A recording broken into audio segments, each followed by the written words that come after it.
Ya, pemirsa, Kapolri Jenderal Listio Sigit Prabowo mulai menunjukkan komitmennya untuk potong kepala pimpinan Polri yang tidak bisa menertibkan ekor atau anak buah yang melanggar aturan.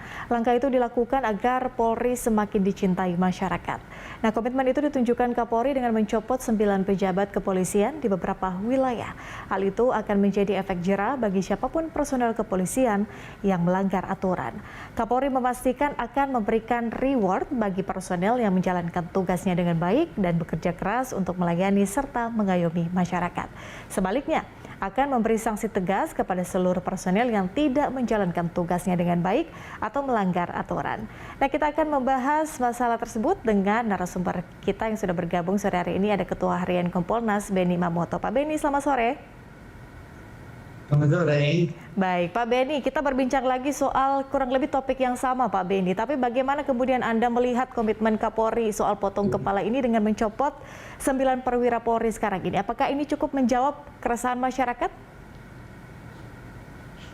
Betul sekali. Jadi kemarin saya membaca surat telegram Kapolri tentang mutasi di jajaran Polri. Di sana ada sekitar 9 nama yang kita identifikasi punya masalah, punya kasus yang viral, apakah itu dilakukan oleh dia sendiri, dilakukan oleh istrinya sendiri, dilakukan oleh anak buahnya sendiri. Nah, ini bukti nyata langkah tegas itu, tentunya ini akan menjawab harapan publik bahwa setelah mengeluarkan statement yang tegas keras, diwujudkan dalam bentuk tindakan nyata dengan mencopot para pejabat yang melanggar ataupun yang tidak bisa membina anak buahnya ataupun istrinya. Nah, ini juga kemarin saya sempat menyampaikan bahwa tidak hanya istri, tetapi anak juga itu akan membawa atribut orang tuanya. Seperti contoh yang sekarang mulai viral, terjadi di Minahasa, Tondano, seorang anak SMA berani menunjuk-nunjuk mukanya Kapolsek yang ingin membubarkan anak-anak yang berkumpul, ternyata mereka minum minuman keras. Nah, ini kan tanggung jawab orang tua juga yang notabene polisi, anak polisi yang melakukan itu, menunjuk-nunjuk muka Kapolsek sampai dengan minum minuman keras. Nah, ini juga akan membawa citra Polri menjadi tidak baik.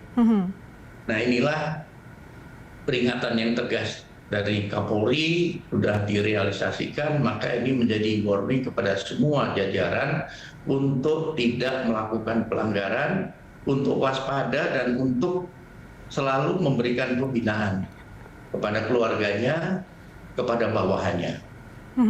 Pak Benny, artinya ini bisa mengubah citra buruk Polri itu ya. Dalam sebulan terakhir kan banyak sekali kemudian kejadian-kejadian yang membuat citra Polri ini kemudian bisa dikatakan tercoreng begitu karena ulah segelintir atau beberapa oknum begitu dari pihak kepolisian. Apakah kemudian ini bisa mengubah citra itu? Jadi ini secara bertahap. Yang pertama adalah dari tataran kebijakan kemudian sudah mulai diimplementasikan dalam rangka pembersihan oknum-oknum yang melanggar.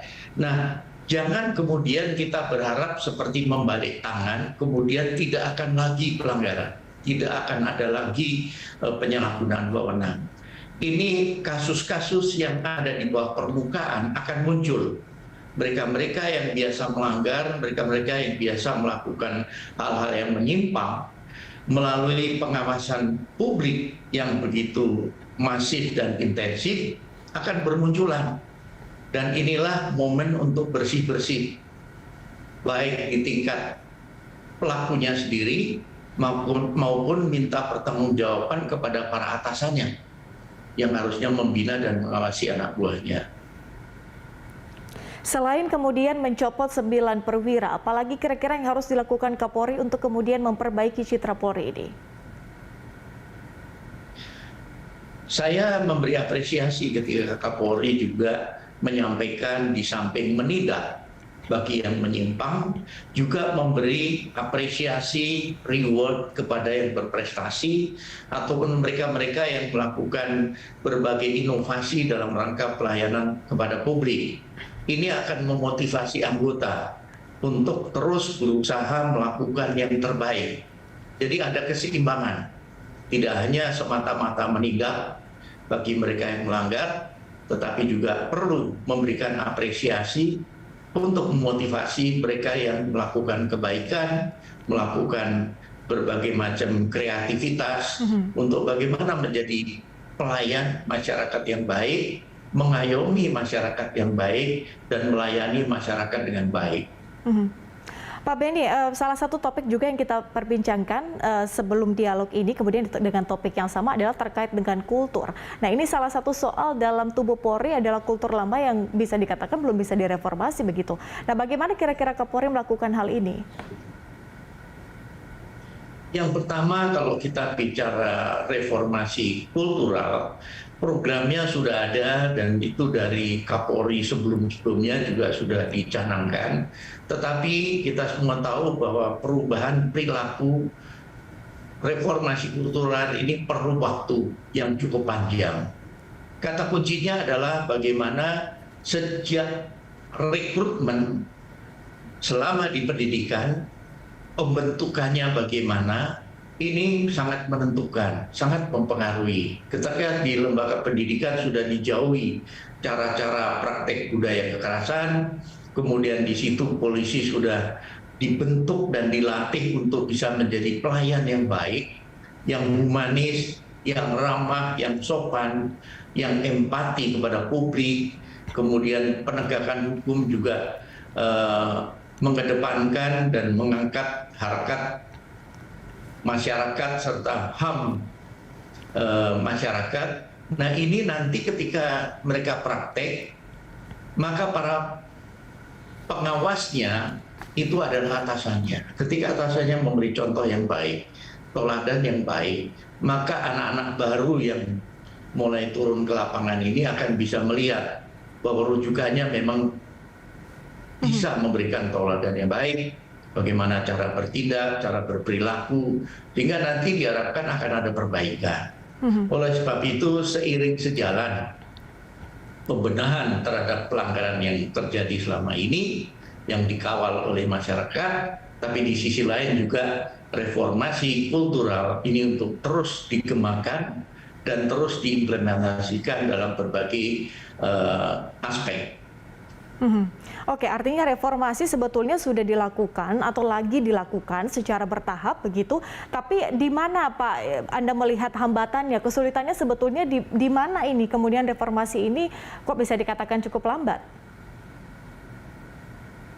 Ya memang berbagai permasalahan tentunya kita juga harus mempertimbangkan. Seperti contoh, beban tugas Polri yang cukup berat ini juga akan mempengaruhi bagaimana kondisi mentalitas anggota di lapangan, stres yang tinggi.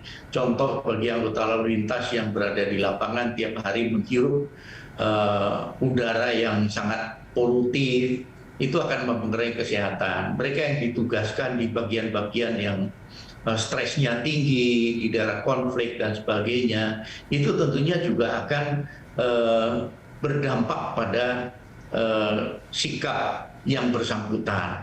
Ketika mereka ada masalah pribadi dan sebagainya, inilah yang kemudian akan muncul ke permukaan. Kalau dari data di Propam Polri yang dipaparkan ke kami, angka pelanggaran justru menurun. Tetapi dengan viralnya beberapa kasus ini akan merubah citra Polri. Oleh sebab itu diharapkan para anggota sekali lagi sadarlah bahwa pengasahan publik ini sekarang sangat-sangat masif. Jangan ada celah untuk melakukan penyimpangan atau pelanggaran. Pasti akan viral. Oke, setelah melakukan pencopotan 9 perwira Polri, kira-kira apa yang harus dilakukan dalam waktu dekat Pak untuk paling tidak mengubah citra Polri yang selama sebulan ini banyak sekali masalahnya?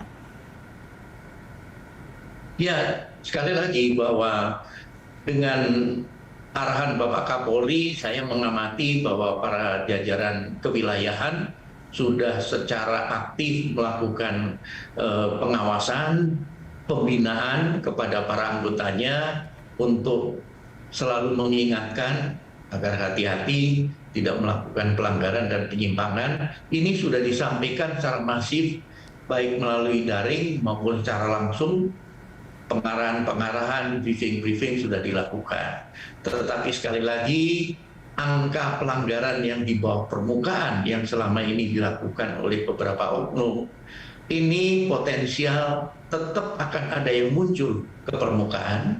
Contoh, yang sudah diadukan ke Kompolnas ribuan, yang diadukan ke pengawas internal juga ribuan, yang diadukan ke Komnas HAM, ke Ombudsman. Ketika ini tidak direspon oleh Polri, juga akan potensial nanti akan menjadi viral ketika si pengadu itu merasa tidak puas.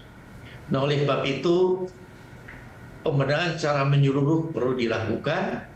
Peran dari pengawas eksternal dan internal ini perlu disinergikan dengan maksimal, tentunya didukung respon dari Polri. Karena kami pengawas eksternal selalu nanya, ini ada aduan seperti ini, penanganannya gimana? Nah, ini mohon respon cepat supaya segera terklarifikasi pengaduan itu benar atau tidak. Kalau tidak, ini masalah yang mungkin nanti akan muncul beberapa waktu ke depan. Oke, tetap ya, namanya citra itu tetap harus dijaga. Kemudian juga tadi Anda katakan terkait dengan pengawasan, pembinaan juga harus terus ditingkatkan, dioptimalkan agar kemudian tidak terjadi lagi hal yang tidak diinginkan begitu yang akan merusak citra Polri ke depannya. Ketua Harian Kompolnas Beni Mamoto, terima kasih sudah bergabung bersama kami di Prime Time. Salam sehat selalu Pak Beni.